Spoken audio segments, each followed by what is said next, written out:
ये कहानी है भोला की। भोला अपने माँ बाप के साथ रहता था। वह कोई काम धाम नहीं करता था, बस पूरा दिन गांव में इधर उधर मंडराता रहता था। गांव में हेमा नाम की एक लड़की रहती थी। भोला उसे बहुत पसंद करता था।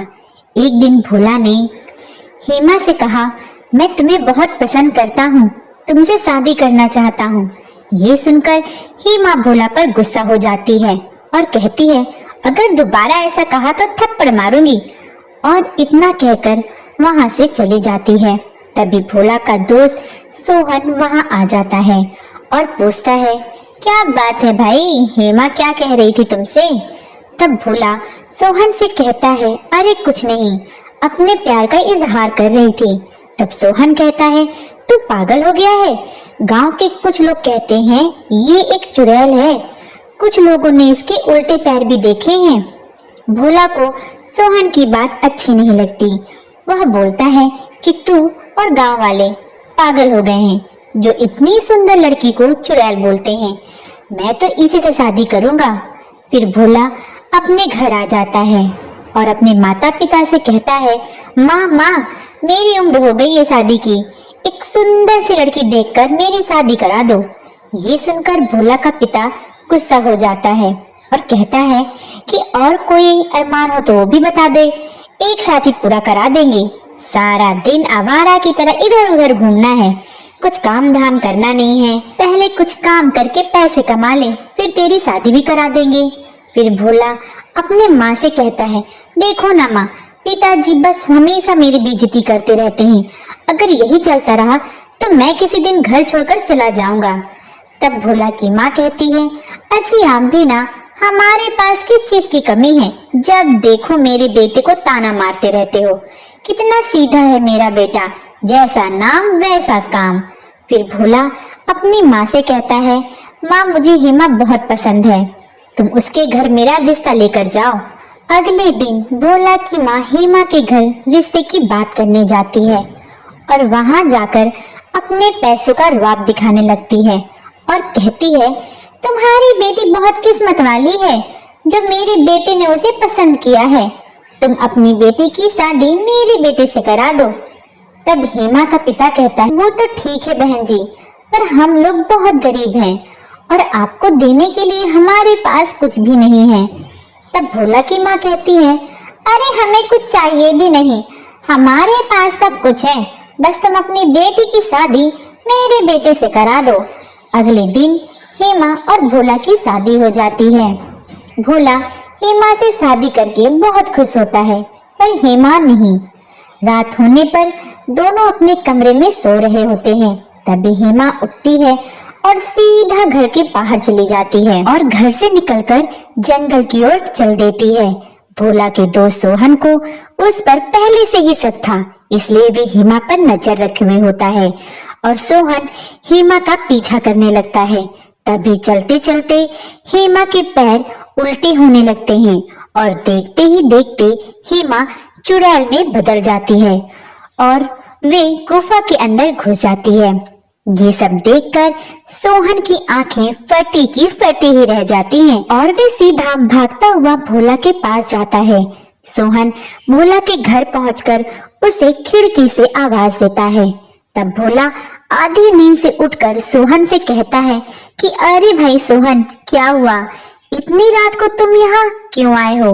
तब सोहन कहता है, मैंने पहले ही तुझको कहा था कि हेमा एक चुड़ैल है, पर तूने मेरी बात नहीं मानी और ना ही मेरे बात का विश्वास किया। तब भोला कहता है, क्या आधी रात को बहकी बहकी बातें कर रहा है? तो सोहन कहता है, अच्छा तू मुझे ये बताओ कि हेमा भाभी घर पर है? तभी वहां हेमा आ जाती है और सोहन को देखकर कहती है, क्या हुआ सोहन भैया, आधी रात को सब ठीक तो है? सोहन हेमा को देखकर हक्का बक्का रह जाता है। फिर हेमा से कहता है, अरे वो मैं यहाँ से गुजर रहा था तो सोचा भोला से मिलता चलूं। अच्छा चलो मैं चलता हूँ। इतना बोलकर सोहन वहां से भाग निकल लेता है। अगली सुबह हेमा देर तक सोती रहती है। तब भोला की माँ हेमा को आवाज लगाने लगती है और कहती है, अरे बहुरानी, अब तक सो रही हो? अभी घर का सारा काम पड़ा है, आज से तुझे ही घर का सारा काम करना पड़ेगा। भोला की माँ की चिल्लाने की आवाज सुनकर हेमा की नींद खुल जाती है और गुस्से में कहती है, ये बुढ़िया भी ना सुबह सुबह चिल्लाने लगी, सोने भी नहीं देती, अभी इस बुढ़िया को ठीक करती हूँ। और हेमा कमरे के बाहर आ जाती है और अपने सास से कहती है, क्यों बुढ़िया, क्या हुआ, क्यों सुबह सुबह चिल्ला रही है। तब भोला की माँ हेमा पर गुस्सा हो जाती है और कहती है, क्या कहा तूने मुझे बुढ़िया कहा। हेमा कहती है, हाँ कहा बुढ़िया, क्या कर लेगी, अपने बेटे को बोलेगी, जा बोल दे, मैं नहीं डरती। और अपने सास के बाल खींचने लगती है और भोला की माँ दर्द से चिल्लाने लगती है और अपने बेटे को बुलाने लगती है, भोला बचा ले मुझे इससे, ये पागल हो गई है, और चिल्लाने लगती है। तभी भोला की आंखें भी खुल जाती हैं और वे उठकर जब कमरे से बाहर आता है तो देखता है कि हेमा उसकी माँ के बाल खींच रही है। ये देखकर भोला हेमा पर चिल्लाता है, हेमा ये तू क्या कर रही है, मेरी माँ के साथ तो ऐसा सलूक करेगी, चल अभी के अभी मेरी माँ को छोड़ दे, नहीं तो तेरे लिए अच्छा नहीं होगा।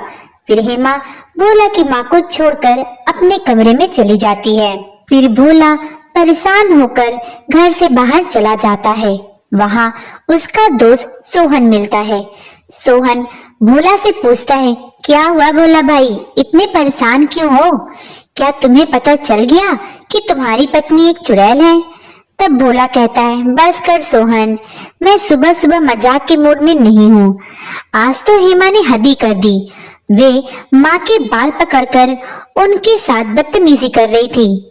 तब सोहन कहता है, मैंने तो तुझे पहले ही कहा था कि हेमा कोई साधारण लड़की नहीं है, उसके ऊपर चुड़ैल का साया है, साया। तब भोला कहता है कि ये कैसे पता चलेगा कि हेमा के ऊपर चुड़ैल का साया है। तब सोहन कहता है कि अगर तुम हेमा के सामने आईना रख दोगे तो वे अपने असली रूप में आ जाएगी। फिर दोनों अपने अपने घर चले जाते हैं और रास्ते में भोला हेमा के लिए गजरा ले लेता है।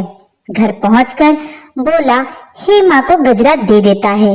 हेमा गजरे को देखकर खुश हो जाती है और उस गजरे को अपने बालों में लगाकर जैसे ही आईना देखने के लिए अपने कमरे में जाती है तो उसके पीछे पीछे भोला भी वहां पहुंच जाता है।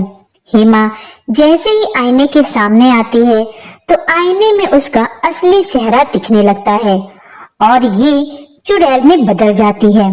ये देखकर भोला हैरान हो जाता है। तब चुड़ैल बनी हेमा कहती है, अच्छा हुआ कि तुझे हकीकत पता चल गई, आज रात तो मैं तुझे ही मारने वाली थी।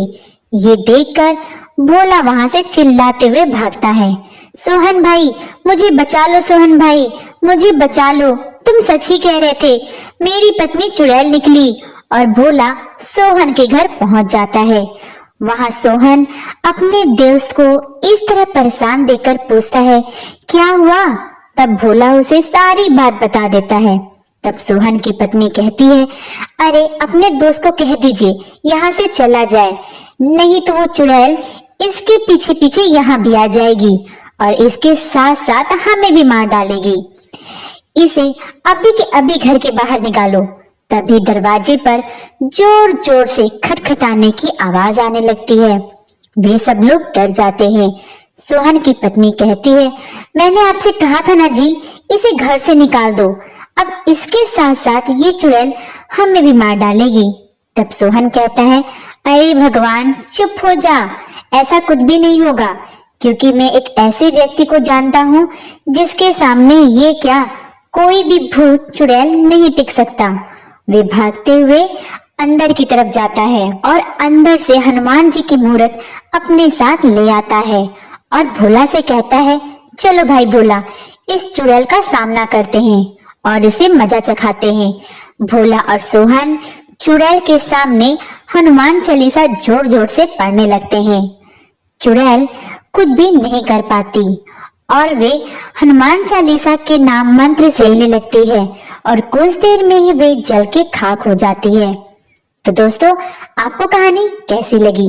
कहानी अच्छी लगी हो तो वीडियो को लाइक करके चैनल को सब्सक्राइब कर लीजिएगा। मिलते हैं अगली कहानी में।